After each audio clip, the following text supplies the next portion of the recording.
This is an overview of the What's the Risk lesson plan relating to probability and relative size for middle school students, though it could also be used with elementary school students with more support or as a warm-up to our high school lesson. So the first slide has notes for the teacher. This lesson covers 6th and 7th grade standards, and we also have the student objective to use the real-world context of risk to find and interpret relative size between two risks expressed as percentages. You can see that at the bottom of each slide as we go through, many of them have teacher notes, so I encourage you to go through and read those teacher notes before you give the lesson. The lesson for middle school, What's the Risk, has two big ideas. One is the idea of comparing riskiness, but also we wanted to set up the additive and multiplicative ways of comparing against each other so that students can think about how there are two different ways to measure comparisons and the different kinds of information that each give. So we start with some questions to get the students talking about risk, and you can have them talk in groups and then share out. We also ask them to think about whether a percentage of 2% is big or small. The big idea you want to eventually get your class to is the fact that this really depends on context, right? A 2% tip for a waiter is small. A 2% chance of dying is actually a very high probability of dying. Then we're trying to get the students to move from having a solely part-whole meaning for a percent to having a meaning of long-term relative frequency, right? It's not that we only have 100 people and then 2 of them are going to die, but rather that if we keep checking a large amount of people, we're going to get a relative probability that 2 out of every 100 are going to die and 98 out of 100 won't die.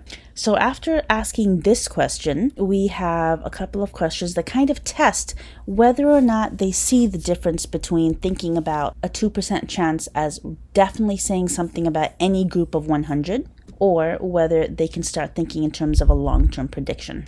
After this, we move into the Relative Risk app. You can give your students the website and ask them to start playing with the app for a few minutes. You can also see this app demonstrated in video 1. We have a question here just to encourage them to practice taking information from the Relative Risk tool.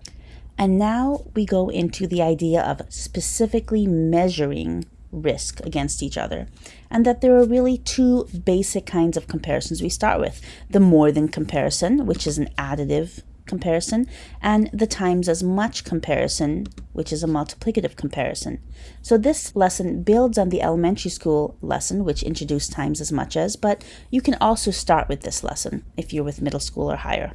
So now we've introduced both additive and multiplicative comparisons to the students, and we've introduced the relative risk tool. Now we're going to ask them to make both comparisons of two different kinds of risk and then evaluate which one was more meaningful to them. And we have a set of questions where each time we're asking them to compare the same risk, in this case Everett once versus skydiving 10 times, and to make both a more than comparison and a times as comparison. And then at the end of each slide is a question asking them to reflect on what they learned from making those comparisons. You can then go over the answers with the students, but of course their answer to the last question is going to be different each time. Comparing hospitalization from COVID-19 versus the Pfizer vaccine, and asking them, what do these two kinds of comparisons help you understand? Comparing the likelihood of having more than 12 weeks of symptoms after COVID-19 versus the chance of rolling 3 6s, and asking them to reflect on what do either or both comparisons tell you.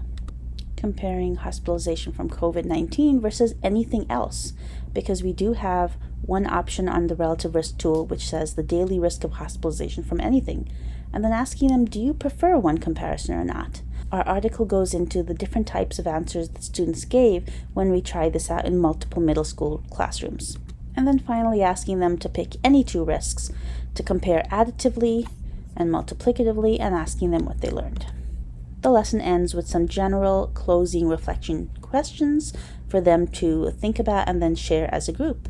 And that hopefully this lesson will orient them to remembering that additive comparisons are not the only type of comparison, that there are also multiplicative comparisons, and to think about which one might be appropriate depending on the information that they want.